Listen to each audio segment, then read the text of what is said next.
If you are thinking about buying undeveloped land like I did behind me, I bought 6.74 acres of undeveloped rural land last year. Here are 3 critically important things you need to know about bringing electricity to your property if you do not already have it. These are 3 things I very much wish I knew when I bought this land 1 year ago because I made a few mistakes along the way. So I'm sharing with you guys the things I have learned to encourage you to buy up some of this farmland that is going to be for sale in our country. $24 trillion worth of farmland is going to be for sale over the next 20 years. As the average American farmer retires out of the business, they are over the age of 60 and they are exhausted, and it is a much better future for you and I if everyday people buy this farmland as opposed to corporations, Wall Street, and investment companies. The first thing you are going to want to check is if you need to have easement papers signed for bringing the electricity from wherever it is to your property. The poles and the wires are probably going to have to cross over your neighbor's property or their airspace or whatever it is. So the very first thing you are going to do is call up the electric provision company in the area that you are in. For me, it was National Grid. You are going to call them up before you even buy the land and say, hey, this is the address I'm thinking about purchasing land from. My neighbor, 1,000 feet away has electricity. Am I going to need to have these properties sign easement papers to bring that electricity to my property? I did not know this was a thing. I didn't know that my neighbors technically reserved the right to deny me electricity. I thought it was a public utility that anybody could access. I've heard different things from people around the country that in some regions you need the easement papers and some you don't. It might be based on the road you are on. So I am on a county road right now. I'm not on a municipal road. Actually, being on a county road created another issue for me as well. I would recommend buying property on a municipal road. I will dive into that later in this video. If the electric provision company tells you that your neighbors do need to sign easement papers, I would call up your neighbors and get to know them before you buy that property. If you have uncooperative neighbors, people who don't want to be bothered, they have no trespassing signs all over their property, they're probably going to deny you the right to get your electricity. They're probably not going to sign the easement papers. It came down to the wire for me, getting a neighbor to sign electricity out here. It was not easy. I had to go between 2 different neighbors. It resulted in me basically having to beg. I had to let my one neighbor know if they did not sign these papers, I was shit out of luck because the neighbor across the street from me told me no way, no how are they going to agree to sign these papers. It was not a fun experience. So again, I would get to know your neighbors first before you buy the property. Call them up, let them know you're thinking about purchasing. You're going to get a feel right away. Are they friendly or are they not friendly? That might be a good indicator for you. The next thing you're going to want to know, and this is an important hack and it's going to save you a lot of money, is there's a certain amount of footage that the closest pole can be to yours that will allow the electricity company to bring the electric to you for free. So where I am with National Grid in upstate New York, that footage number is 500 feet, meaning if the closest electric pole to my property on my neighbors is under 500 feet, National Grid will extend the electricity at my neighbors to my property for free. I got into a situation when my neighbors were saying no to signing these papers. I was checking in on an electric pole that was way further away, like 1,000 feet away from my property. National Grid let me know the second it goes 1 foot over their free footage amount, you're going to owe thousands of dollars. You're going to have to pay for the equipment. You're going to have to pay for the poles. You're going to have to pay for the wires. You have to pay for everything. They are no longer going to sponsor bringing the electric to your property, which means you are going to want to ask them what this footage amount is, and you are absolutely going to want to buy land that is within that amount of footage. You are not going to want to go over it. There's no point in going over it. There's farmland for sale everywhere. There is no point in finding farmland that's 600 feet away from the electricity when there's plenty that's 400 feet away.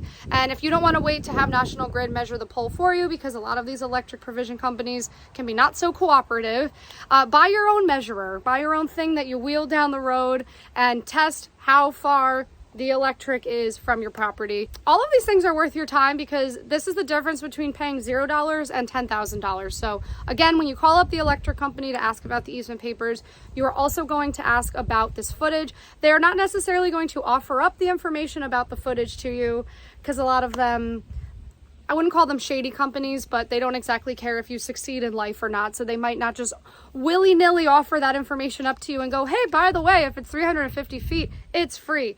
I only knew about it because I'm a crazy person who deep dove on the internet before I did this and tried to learn every single thing I could before I made this investment. I did try to do my research and know what I was getting myself into. The final thing you're going to want to do, and this is something I knew nothing about until I got myself into this mess earlier this year, The county is going to sign off on the electric design for bringing the electricity to your property, which means there is a person in the county government that is going to have the right to say if they like the electric design for your property or not. I've heard from multiple people that normally the county doesn't even check, they just sign it and hand it off because the electric provision company should technically know what they are doing. That was not my case in this scenario. I had a driveway put on this land last year, and I didn't know I needed a permit for it since it connected to a county road.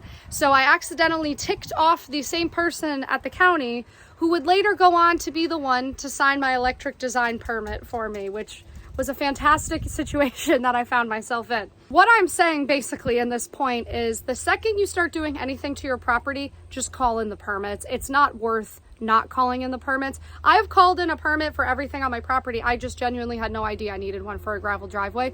Just call in, okay? Yes, big brother watching. Yes, big government sucks. I'm with you. I'm totally with you on all of this.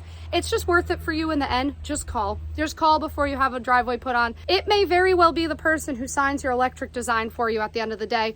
Other tip, when the electric company is done with your design and submits it to the county, they might not exactly rush to signing that permit for you. This person was at the public works department for me. I would just call up and say, hey, do you have my permit? Is it on your table? Is there any way you could check it out or expedite it? You can maybe say to them, I'm thinking about farming, or I am going to be farming. I'm going to have animals and livestock that need water. I need electric to be able to use the pump in my well. This is going to create a really serious situation for me if I don't get this approved. That's what I did. Despite having prior problems with the driveway, but that simple call to this person expedited it by months. Just a call.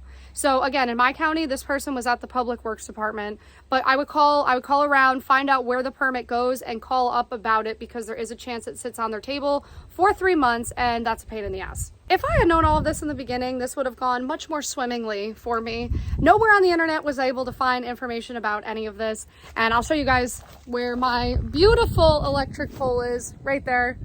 And then the Amish electrician connected the electric from the pole into my barn. Yes, there are Amish electricians, and it took him only a couple days to get it all done. I know somebody right now is about to say, well, why didn't you do solar? I have a few thoughts on that. I've stayed completely off grid. I have tried setting up off-grid systems, and the amount of electric and power that I need to power the structure behind me to do everything from vertical farming to hosting public events requires more power than a solar setup is going to be able to provide me. Solar setups with batteries and all that are quite makeshift. If somebody wants it for free, come over here and set it up for me. You're more than welcome to, but for right now, the electric gets the job done. I do have a Jackery solar panel and generator port that I have set up inside of here. If the power goes out or anything like that, I am all set. Please do not worry about me. I do believe solar has a long way to go. I think it sounds great in theory. Trust me, I love solar punk. I love all things futuristic technology when it comes to farming, but from my personal experience, it has a long way to go, and it just isn't able to do what I need it to do here. Not to mention, if you guys look up where I am basically in the Arctic. I am in upstate New York, which is the same thing as the North Pole. Even though it's sunny today, the sun is about to not come out for 6 months. So you will notice not a lot of people have that type of system set up around here. This is just what has worked for me. So this video is to help. I think a fly just fell down my face right now, or a piece of leaf. This video is to help anyone who is thinking about starting a farm, buying rural land, buying undeveloped land. You've never done this before, you live in a city, anything like that. I hope this video was helpful. Stick around. We have a land revolution upon us in this country. I'm here to make it easier for you, or at least share all the things that I have gone through firsthand in person so that you guys don't have to do the same. Bye.